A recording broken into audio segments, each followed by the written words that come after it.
Hi, everyone, and welcome to our fifth happy hour program.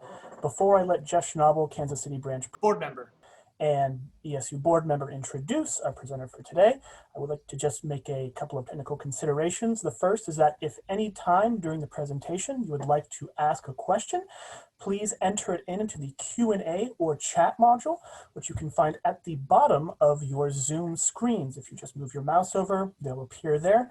And at any point, you can enter questions in there.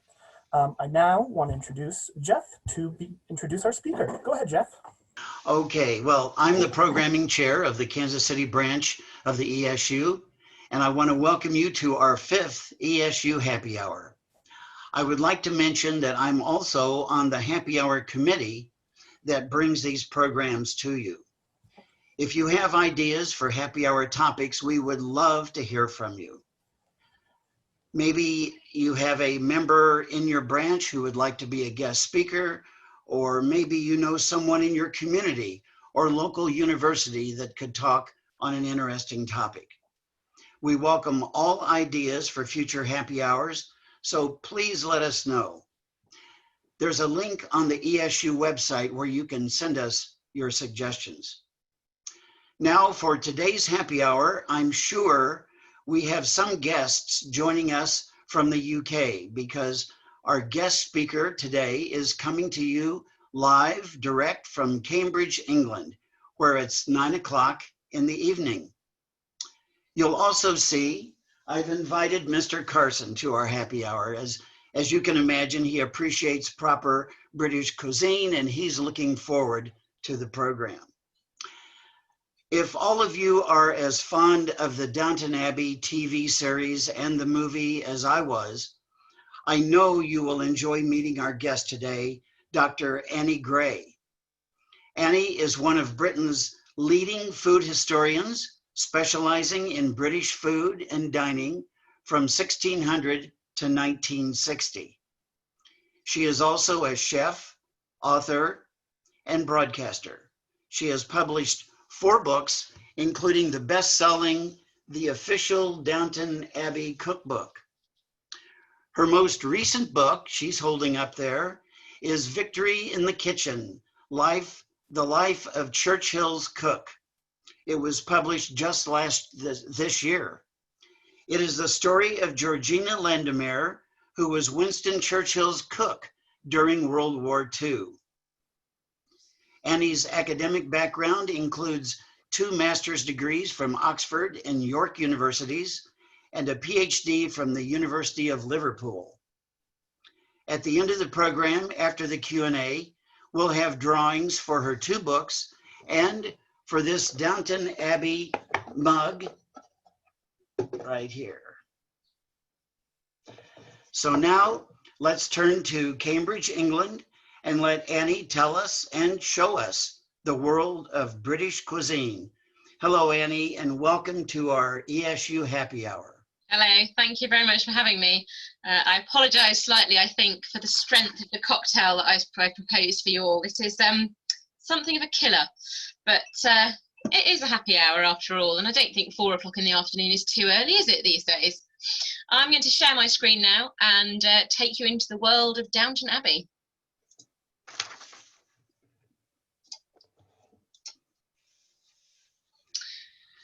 Downton Abbey in the Kitchen and The Life of Churchill's Cook, 2 for the price of 1, as it were.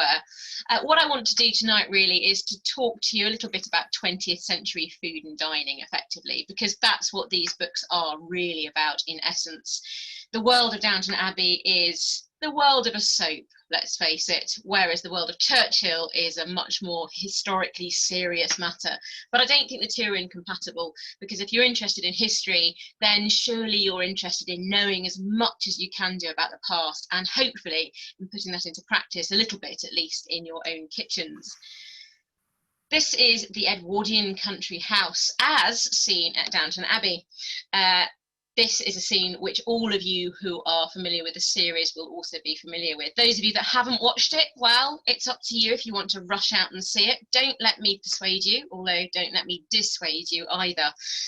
Downton Abbey is a soap. It's a very, very beautiful soap, but it is nevertheless a soap. It is a heavily dramatised version of the past.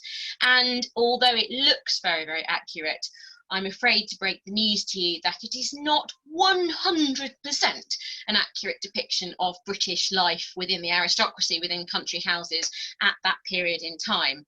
This is Downton. Well, if you actually look a little bit closer, a little bit further, you can easily find pictures that depict the true Edwardian life. It's not a million miles off, although I think this looks like a much nicer party to be at, to be honest.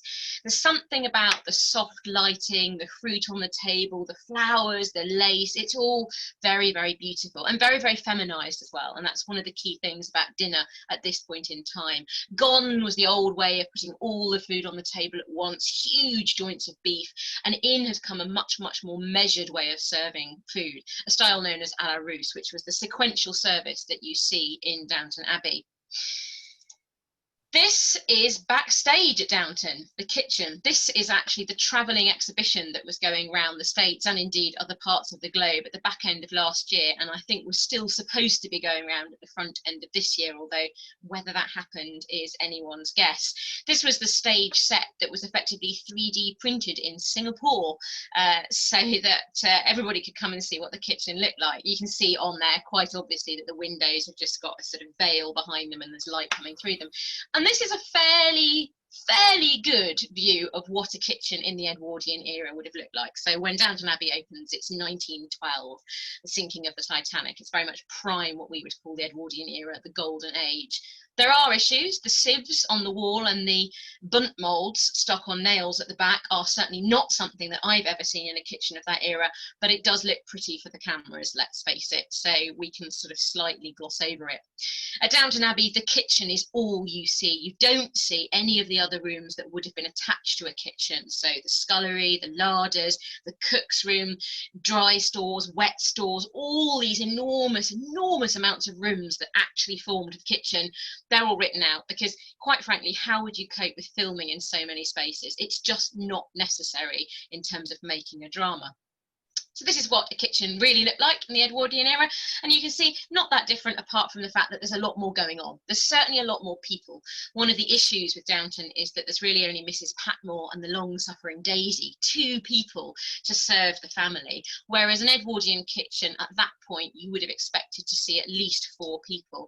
And I'm sorry, Mrs. Patmore, but the cook would have been a man, preferably a French man, to be serving in an earl's household in 1912. There were a few women, but they were incredibly rare. Men cost more and were seen as far, far more prestigious. So therefore, people wanted to have men if they could do. This is Keele Hall in Northamptonshire. And you can see at the back there that you've got an enormous spit roasting range as well, because those big chunks of meat were still something that were very, very much part and parcel of everyday life in Britain. Not for nothing were the Brits known as les roast beef to the French. Our beef, our roasting mechanisms were second to none. Well, again, the food is a mixture of what it needs to be for the camera and also stuff that is taken from the era and stuff that is sort of a little bit more fluid. Over there on the left, you've got a plate of a set of foods that were made again for display. So you can see that kitchen behind them. And very obviously, all of those foods are plastic. They don't really look like that in real life. There's no way you can get things to look quite that solid and quite frankly, unappetizing. But it does give you an idea of the opulence of Edwardian cuisine.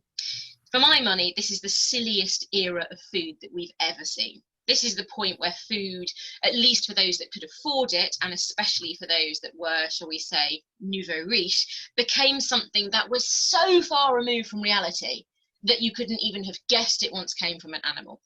Today, we often say that people are very divorced from the means of production, that people don't know what a chicken is, they're not aware it's got feathers on, they've got no idea that potatoes should have dirt on, and all of that is true. But in the Edwardian era, if you were rich enough, you also wanted to create the illusion on your table that you were really controlling nature, that nothing could appear that looked anything like what it should have done if it was running around in a field. So jellies, moulded foods, loads of aspic, loads of food colouring as well, all of that very much a feature of the table, at least if you were new money. In the middle there, you've got something which I still have occasional nightmares about from researching the Downton Abbey Cookbook, because I have no idea what that is, the lobster thing.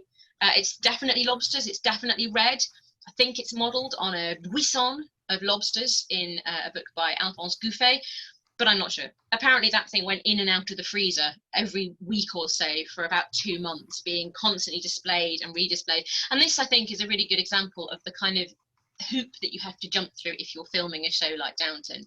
You need to have food that is prepared, that can be shown in preparation in one place, in this case in the kitchen set, which was at Pinewood Studios, and then needs to be shown as if it's being eaten in a completely different place, in this case Highclere Castle, which is where the upstairs sets at Downton Abbey were filmed.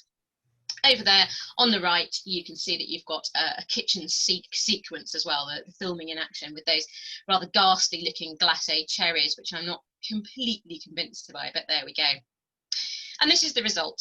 You have this kind of food being prepared in the kitchen and being put on the table. And a lot of these are foods that I also put in the book. One of the things I wanted to do when I wrote the Downton Abbey Cookbook was to really get across the fact that Edwardian food, the stuff I'm talking about at the moment, was very different to the food that came afterwards, the food of the 1930s. I wanted to create for people a sense of place and a sense of context. So all of the recipes in the Downton Abbey Cookbook were drawn from recipe books of the time. I drew all of them from books published between 1875 and 1930.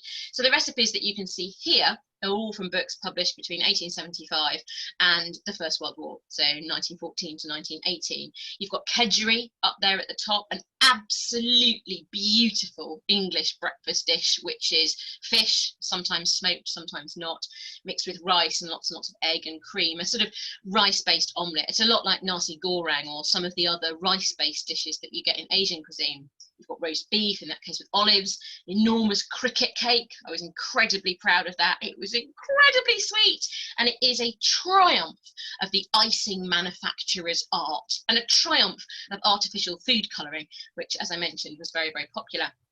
Ham mousse, pommes à la conde, which are poached apples which have been stuffed with cream with a rice border. You've got a galantine of chicken, beautifully decorated up there. Toad in the hole, which is an English classic, one for the servants at Downton Abbey. Not always made with sausages, as it is today in the UK, but often made with whatever came to hand. So in that case, it's chopped up beef. Then you've got rice pudding, you've got a jelly with fruit, the boar's head.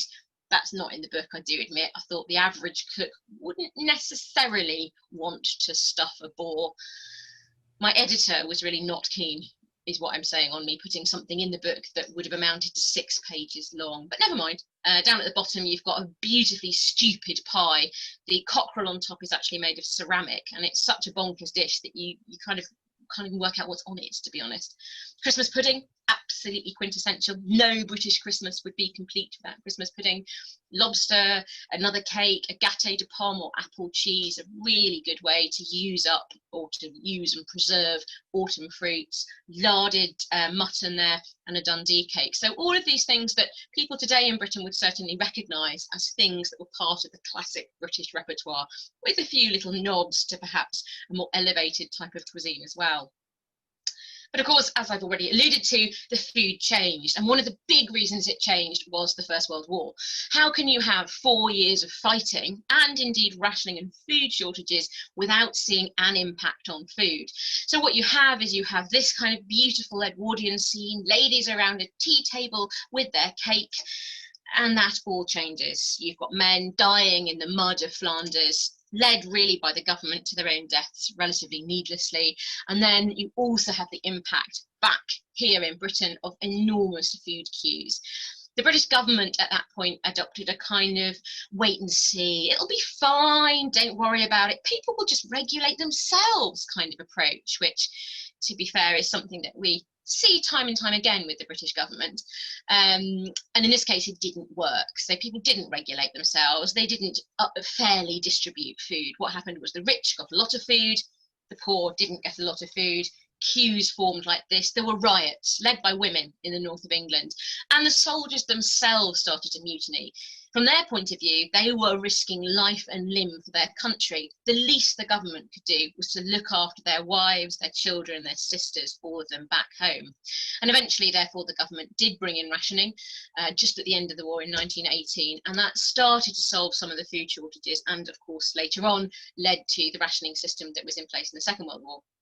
The impact back here, however, was quite immediate after the war too. The Labour Party got in for the first time, and British social culture really did change. We started to see significant workers' movements, and the idea that the government shouldn't just bring men in to fight, but then should owe them a debt if they were going to do that as well.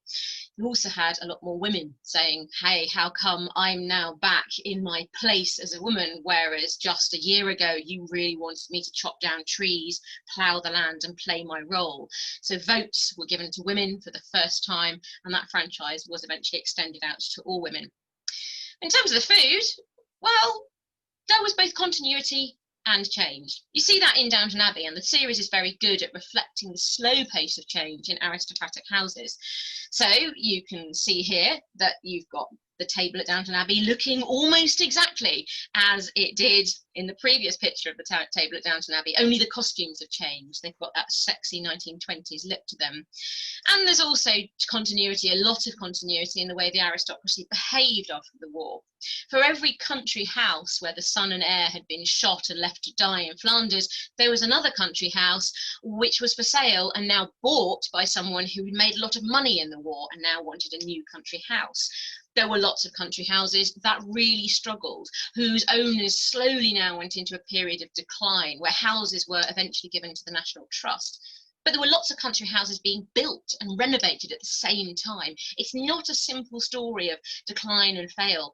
And although the number of servants dipped briefly after the First World War, by the 1930s, it was once again the biggest employer of women. So very much a story of two halves. And as was their wont, the aristocracy went out and murdered pheasants with gay abandon, just as they had done before the war.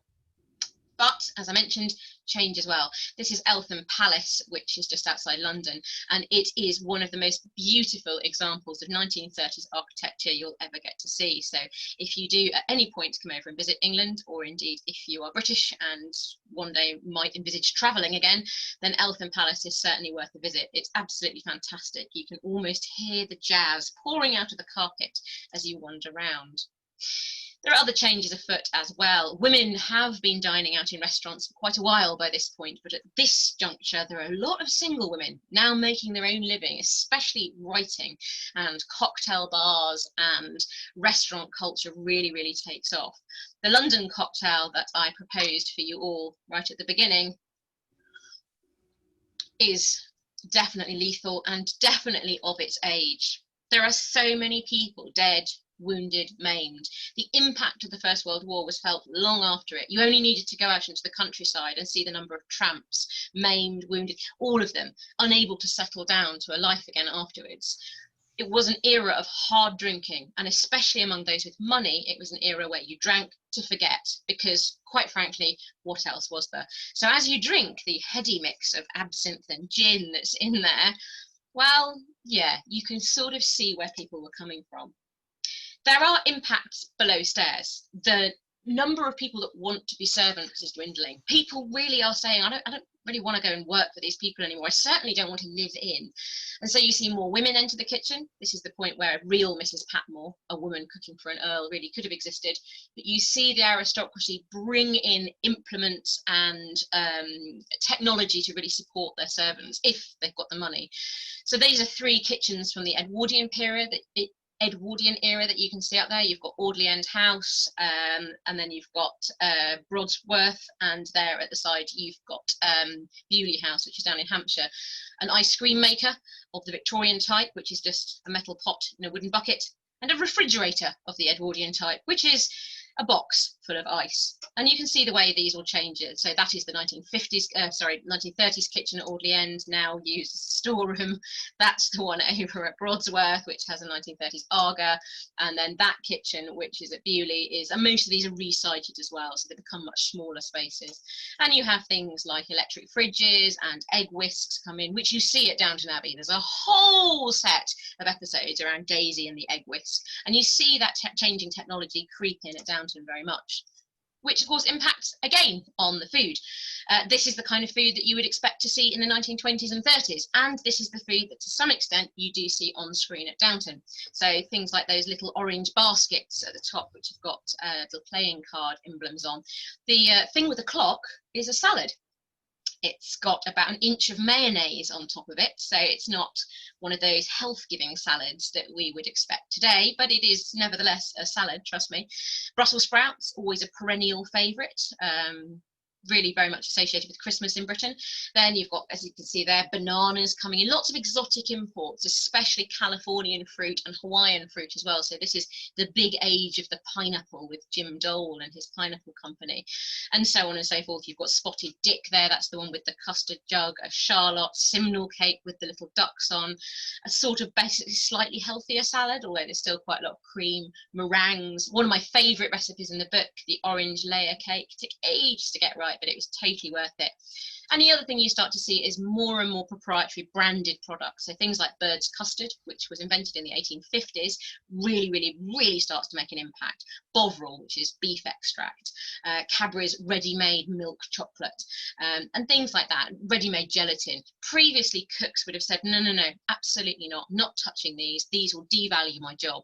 But now, increasingly, cooks are saying, do you know what, actually, it makes life so much easier. Why should I stand and boil calves' feet for 5 days to extract the gelatin when I can buy it in this handy little packet? And that's what you see. And now, I'm aware this is quite whistle stop, but that's the point, isn't it? To kind of dip your toe in the waters and see if you want more. Now, I'm going to give you a demonstration, or rather, previous me is going to give you a demonstration, because this is not a great space for cooking in front of a camera. So I've pre-recorded you a short video. This is treacle tart, which is one of the recipes in the Downton Abbey Cookbook. It was designed for the servants' hall, and it's probably the easiest recipe in the book. So if this inspires you, then this is quite a good example of the kind of thing that you'd find within its pages, but it's also a good example of just generally servants' food in Britain at this point. So we're going to make treacle tart. It's a quintessentially British recipe, but it's also the kind of recipe that you would find in servants' halls specifically. So both that at Downton Abbey, it's referenced in the script, and also the servants' hall at somewhere like Chartwell, Winston Churchill's country home. It's a very, very easy recipe, probably one of the easiest in the entire of the Downton Abbey Cookbook, and that's why it was so useful for servants' halls. It's also the kind of recipe that would have been eaten in working class homes as well. Treacle, sugar, syrup, all those things were very, very cheap. And as you'll see, it really isn't much effort at all. You're going to start by greasing a plate. So take the plate and just make sure it's well greased.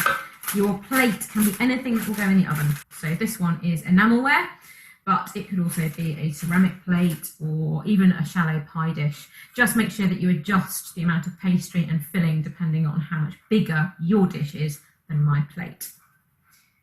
Next thing to do, roll out the pastry. This is a standard short crust pastry, so it's half as much butter as flour. In this case, it's 90 grams of butter and about 180 grams of plain flour, a little bit of salt, well, generous pinch really, and then enough ice cold water just to bring it together. You want to put that in the fridge and chill it for about an hour before use. Take off about a third, that's going to be your lid. Form the rest into a rough ball, and then you're just going to roll it out into a circle, ready to fit your pie plate.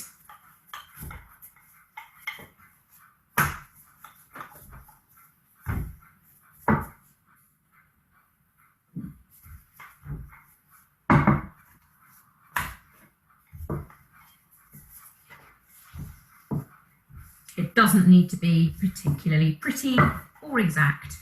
And you could also do this with puff pastry or suet cross pastry or anything else that you've got to hand.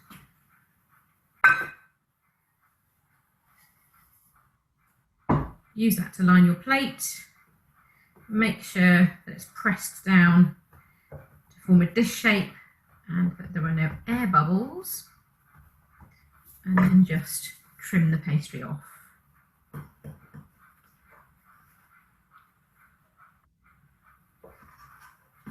Again, this does not have to be super neat.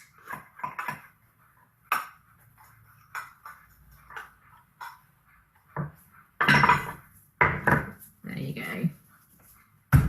Now you're going to make your filling. I've got a generous 1/4 cup of breadcrumbs here.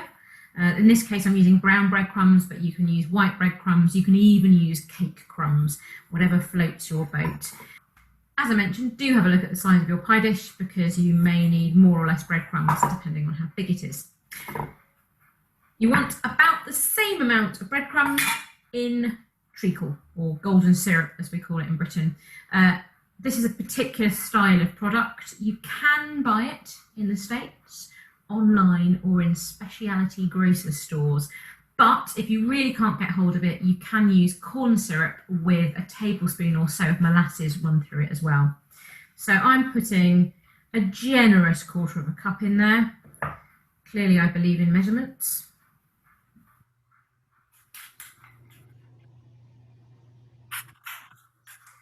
And the next thing you want to do is to add both the zest and the juice of 1 lemon.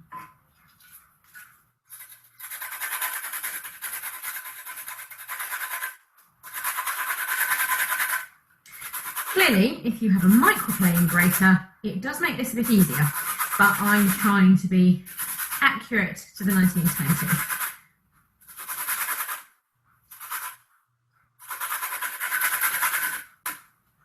You can use orange, you can use lemon, you can use whatever you want to for this. Just make sure that you add the full amount of zest and also the full amount of juice. Give it a stir.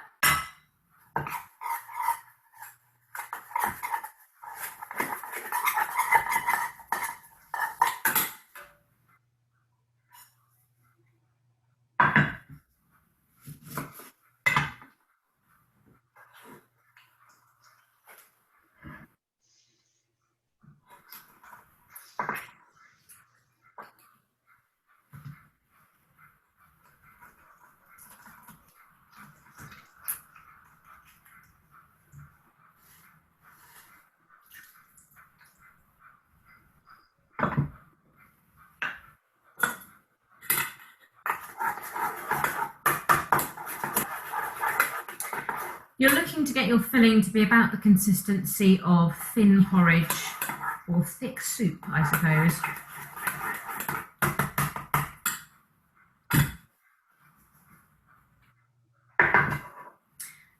You're just going to put your filling into your pie case.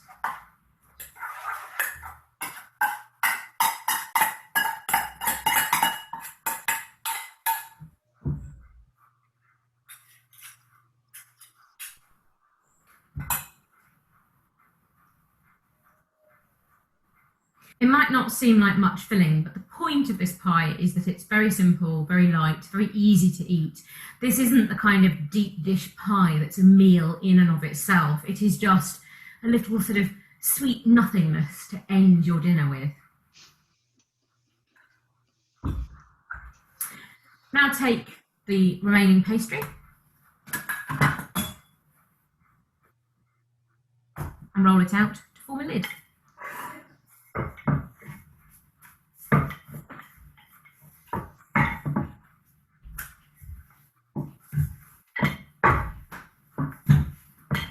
Your lid can be a little bit thinner than your base.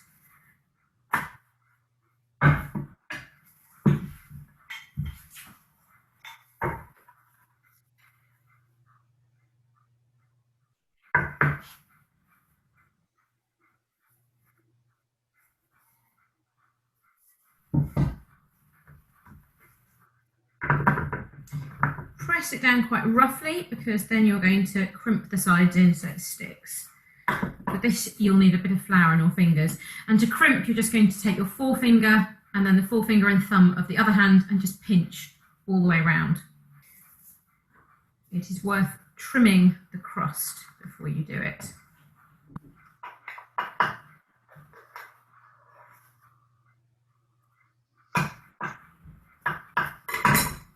Again, it doesn't have to be super neat.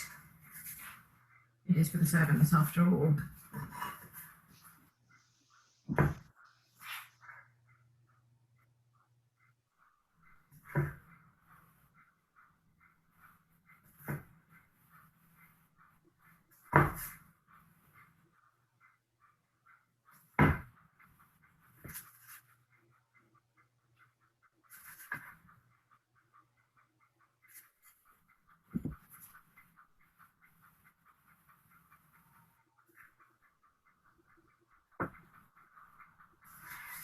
The last thing to do is just to put a few slashes in the top to let out any steam.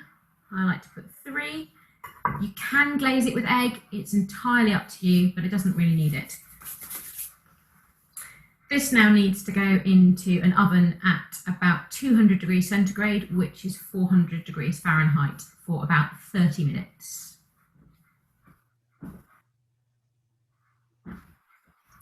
Happily, here's one I did earlier. You can see that the top is golden brown, that the treacle hasn't oozed out of the slits, that it is a good and fine looking tart for a servant's hall. It will even slide out of the dish. You can, of course, just serve it on the plate. That's by far the easiest thing to do. But if you do want to serve it outside it, it will do that quite easily.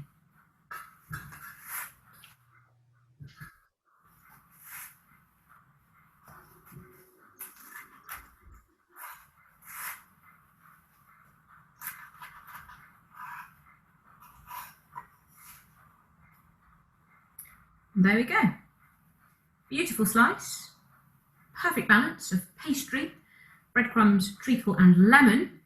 The crucial thing is that the lemon takes out the sweetness of the treacle, which is very, very sweet. So what you should have is something that tastes like a really good fudge. Or I suppose a marmalade. I think it's important to keep eating it so I can really tell what it tastes like.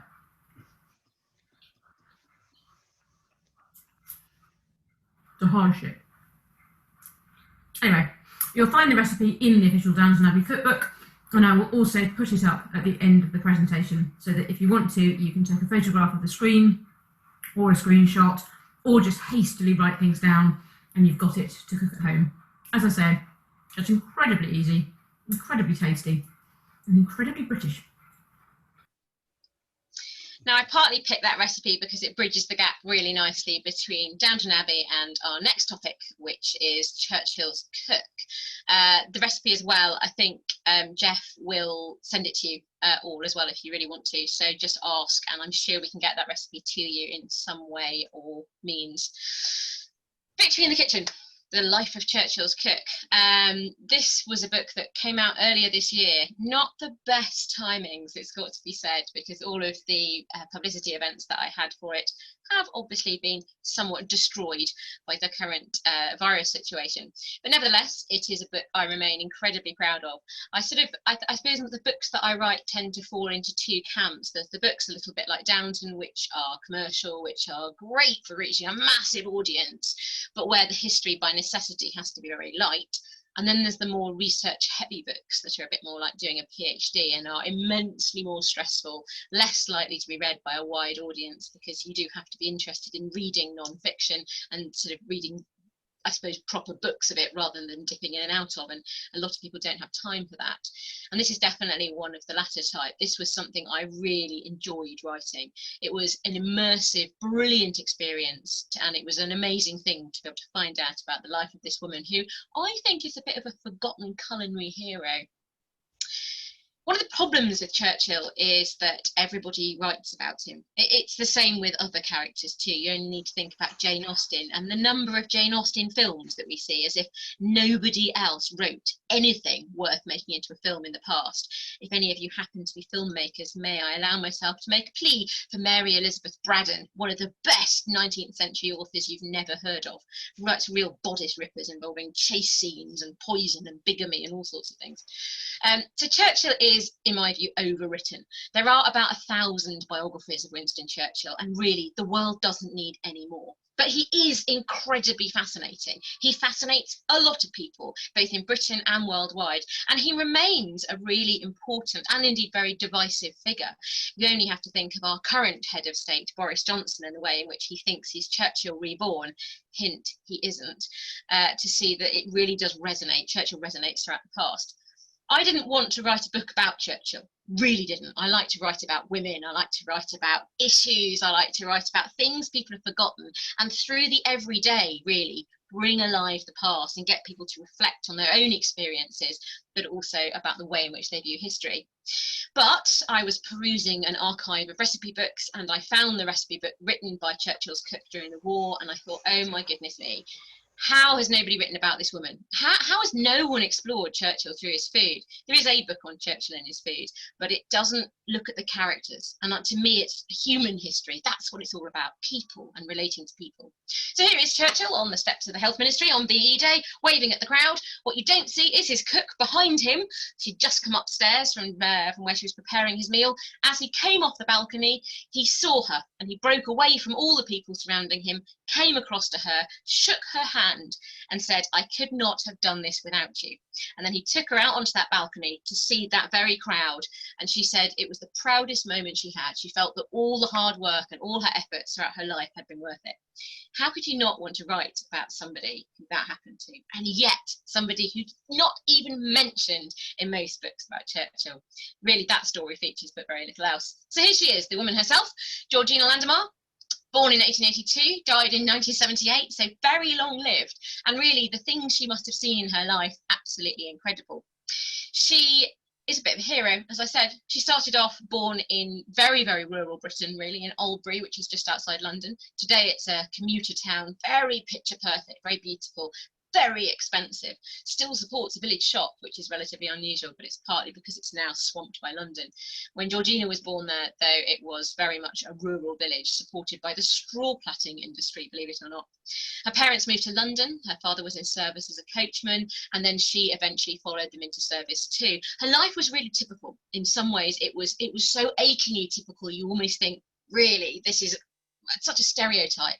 But in some ways I loved that about her, because writing about someone whose life is so representative of the lives of so many of our relatives, that was a really lovely thing to do.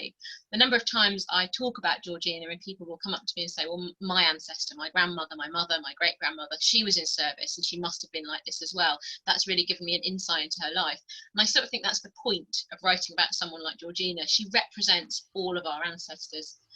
When she was 13, she went into service, as many, many young girls did at that point. It was normal to stop school at 13. She worked her way up from number 6 in the scullery, all the way up to kitchen maid and then eventually cook, working en route in places like the resplendent Georgian house that you can see there over on the right. Very much a London-based cook. She moved into London quite quickly and never really worked that much outside it. She, again, was a cook who the Downton Abbey people would have recognised. So if you were the Lord Grantham and his family, Georgina would have been exactly the kind of cook you would have aspired to. So she really was the Mrs. Patmore of her age, just a little bit younger.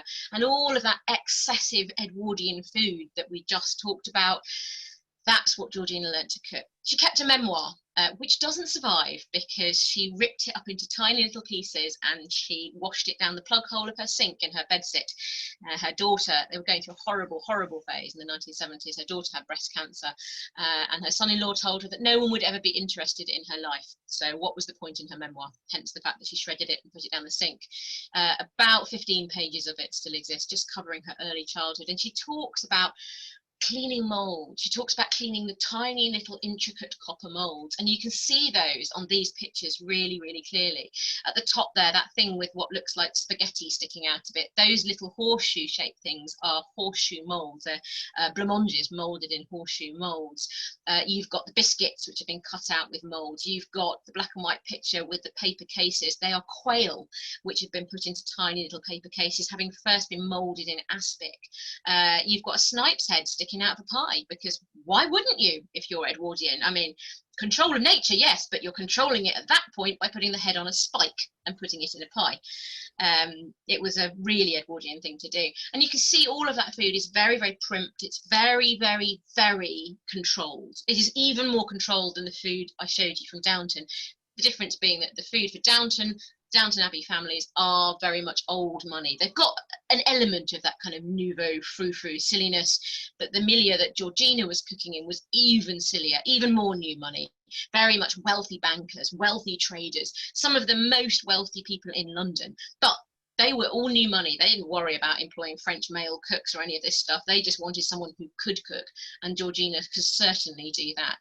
The picture down at the bottom right, incidentally, is a pigeon pie, where the pigeon is stuffed. The idea is you make friends with your local taxidermist, you put it on a spike and you stick it in the pie so it sort of flies. I had one made for me not that long ago, and it really does create disturbances, I think is probably the best word actually, at the dinner table. I was going to say excitement, but I don't think excitement's quite the right word. Here she is, Georgina in all her glory. The portrait that you can see of her in the hat she probably had done for her engagement. She got engaged in 1909. She married a chef called Paul Landemare, hence Georgina Landemare. Paul was slightly older than Georgina's father and had already been married and had 5 children by his first marriage. So she kind of inherited a family. And although she went on to have a daughter of her own, children wasn't really the major point, I think, of her marriage. It was very much a professional partnership, for love, almost certainly, but she definitely learnt a lot at Paul's side as well.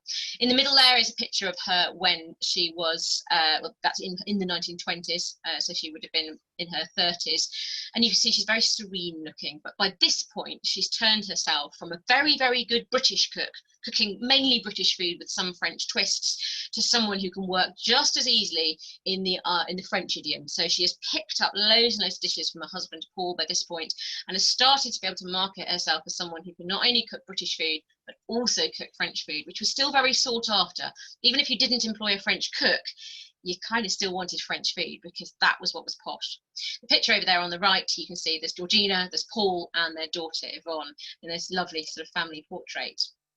Paul died in 1932, and the year afterwards Georgina went to go and work for the Churchills, but not full-time. Georgina set herself up as a cook for hire, or a jobbing cook, so she was effectively a caterer. The Churchills were a bit rackety. I think it's fair to say that money wasn't their strongest point. Winston Churchill was one of those men who, whenever he was promised cash, say for example if he was promised an advance for a book, he would spend that 5 times over before the advance ever arrived, even if it did arrive.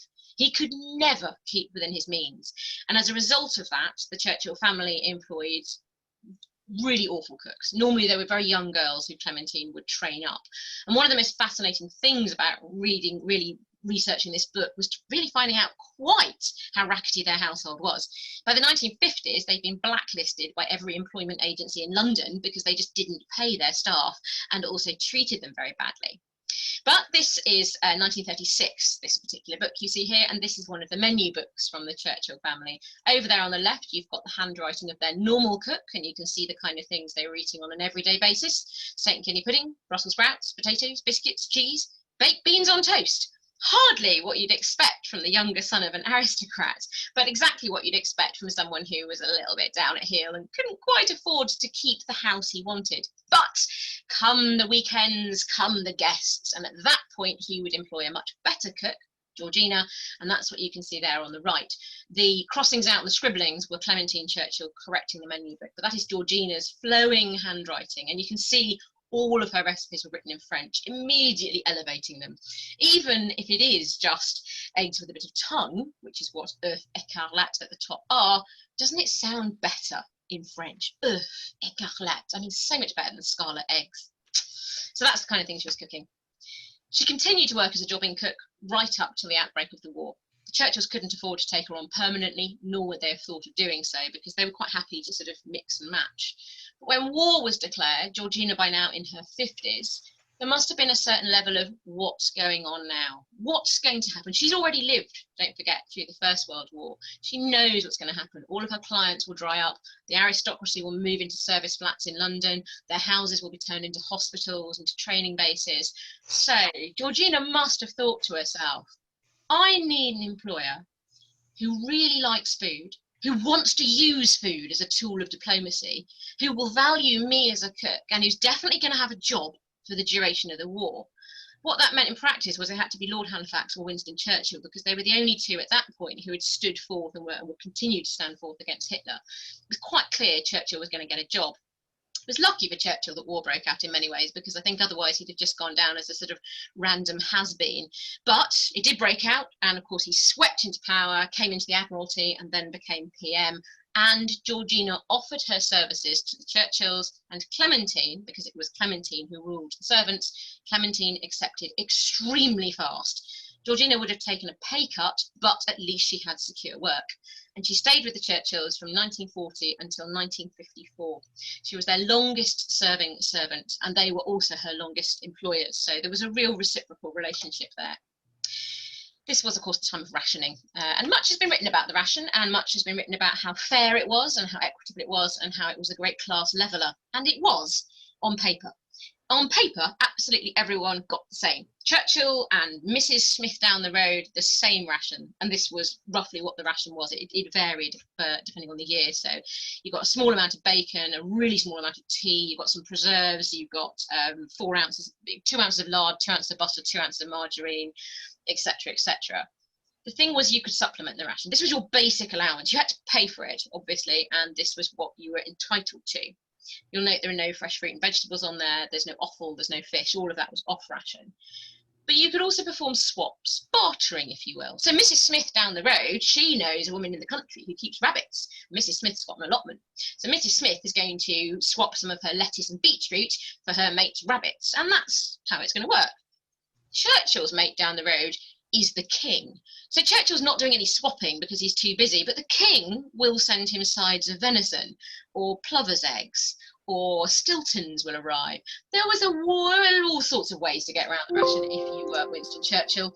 Plover's eggs were one of them. Plovers are really, really tiny little birds and now protected, but goodness me, the amount of plover's eggs that were eaten. Venison was another big one.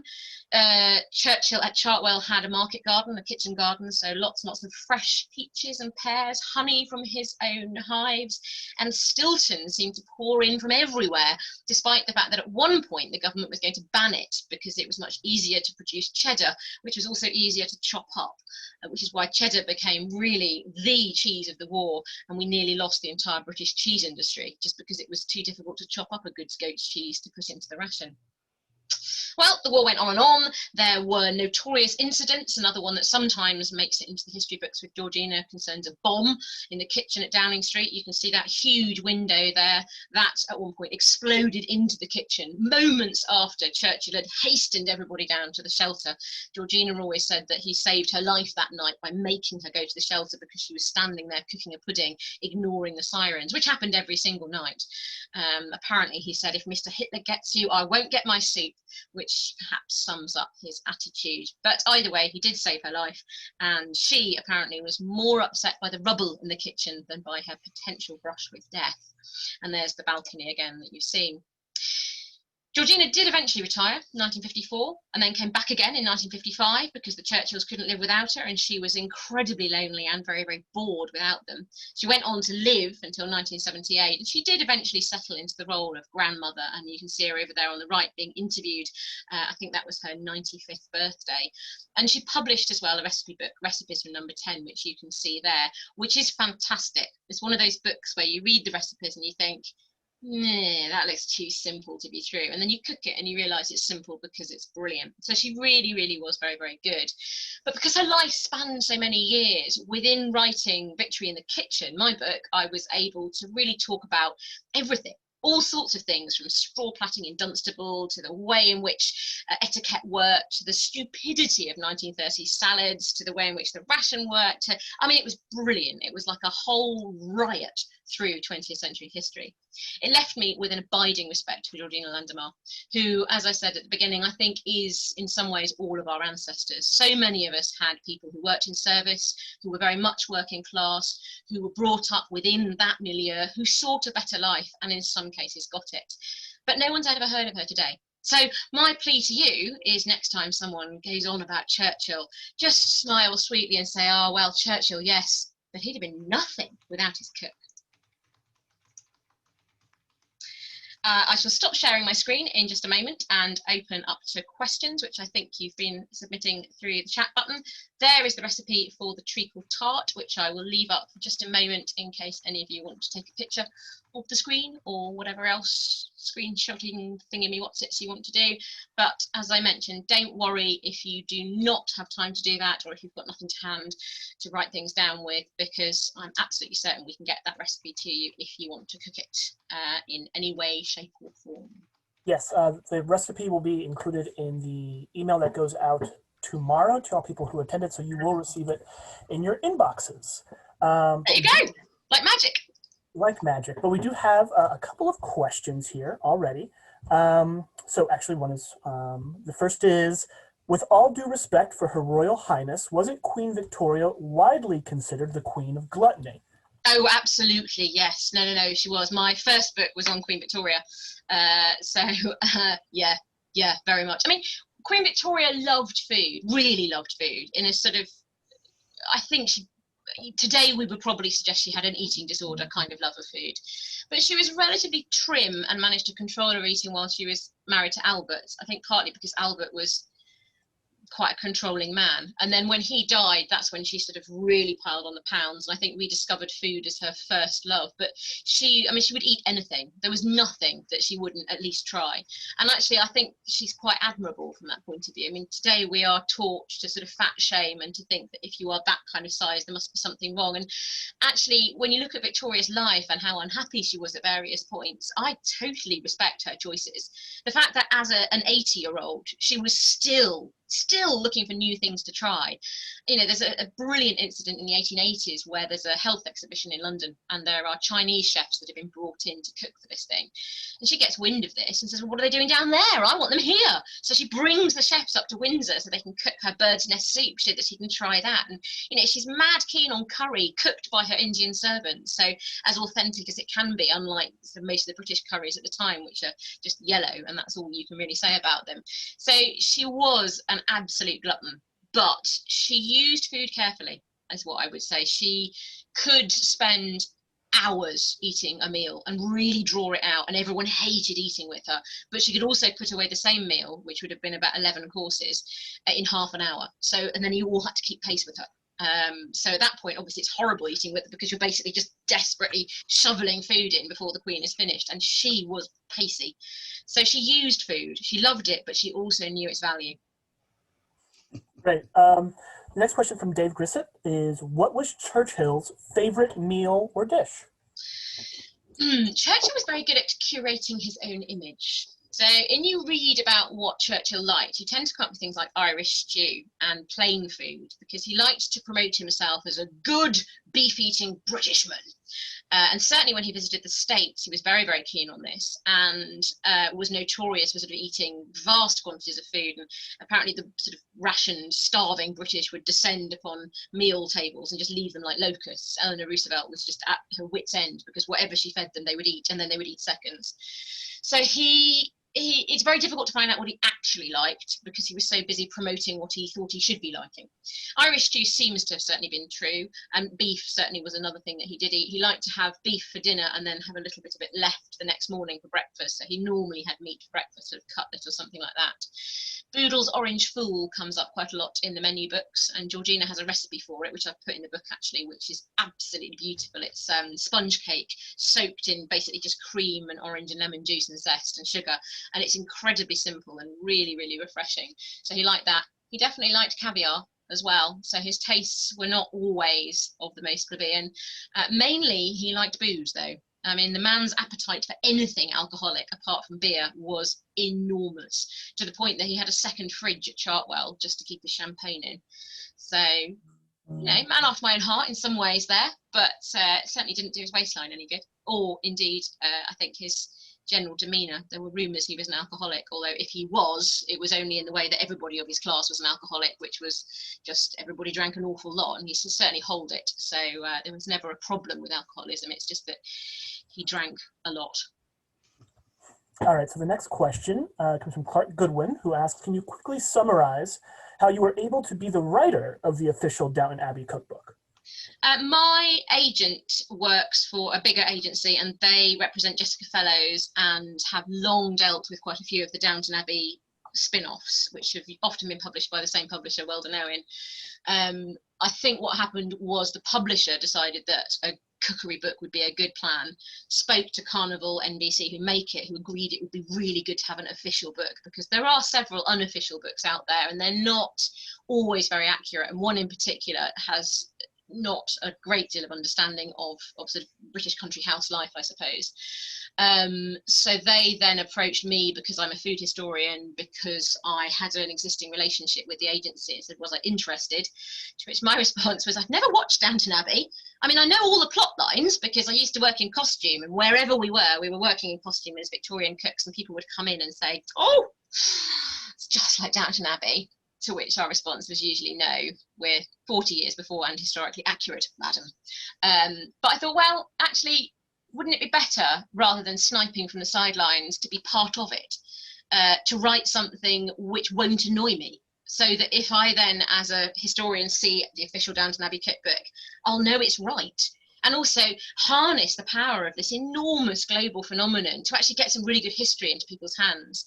And I think my gut was right. I mean, reading the reviews on Amazon, which obviously I don't do because nobody does that, although secretly I have done it. And also when I was over in the States last year promoting the book, it was really nice to see the number of people that had bought it because they thought it was a nice glossy book, but actually they were learning things and they were getting far more out of it than they thought. So, you know, from my point of view, it was effectively a sort of consultancy deal, but it was a consultancy deal that I think I found very rewarding in the end. And it was really interesting to write a cookery book because I had to measure things, and I'm not a natural measurer, to be honest with you. I'm a bit more sort of like, trust your instincts, chuck in as much as you want to.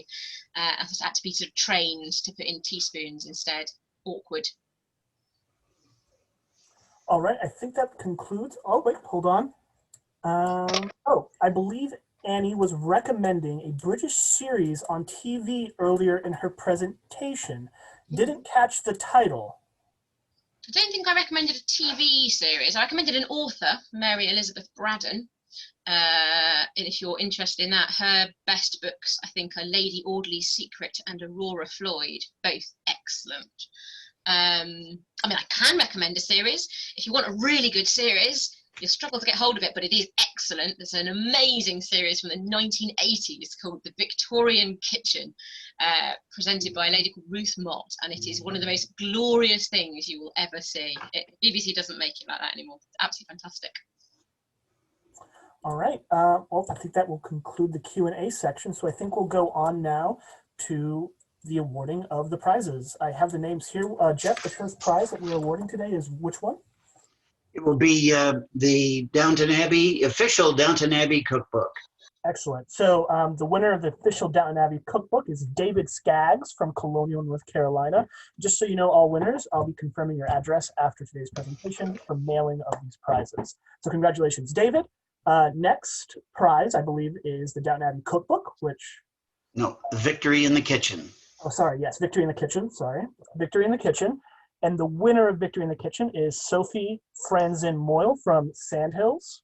So congratulations to Sophie. And finally, the teacup from Downton Abbey. The winner is Susan Walker from Nashville. So congratulations to all the winners. Now I'm just going to invite Executive Director Karen Karpovich. Hi, I'm Karen Karpovich, and I'm the Executive Director of the English Speaking Union. I am so hungry. You have no idea how hungry I am. I just can't wait to have dinner this evening. Thank you so much, Annie. It was so delightful, and it's always good to go back to Downton Abbey. I really enjoy it. No matter how far away we get from it, it always is a great touch point in our lives. Like, we know them all as friends, and they've made an impression on us. Thank you again, and the Churchill stuff was especially interesting, which was an added treat. So thank you, Jeff, for putting this together. I think Annie was an amazing speaker. I hope we can work again with you in the future. Tell us more about what you've got cooking, literally. But in any event, I just want to thank you again. And I want to thank everybody for participating in this. And this is our second to the last happy hour of this series. Again, as Jeff said, we're looking for, because these programs are totally curated by the branches. So we'd like to have as many branches participate as possible with their own flavor, whether it's regional or international, with speakers that could really help bring this program along, which has done really well, and we're really excited about it. The other thing I wanted to mention is our conference, the week of October the 19th, and our Centennial Gala on the 21st. As you all know, it's virtual now, and we are honored this year with the Princess Royal, Princess Anne, addressing us that day. And also what we'll be doing is, for the first time, the ESU has the honor of launching the Princess Royal Award, and it's being launched this year for our centennial, which is our 100th anniversary. So that's a very, very special honor for us.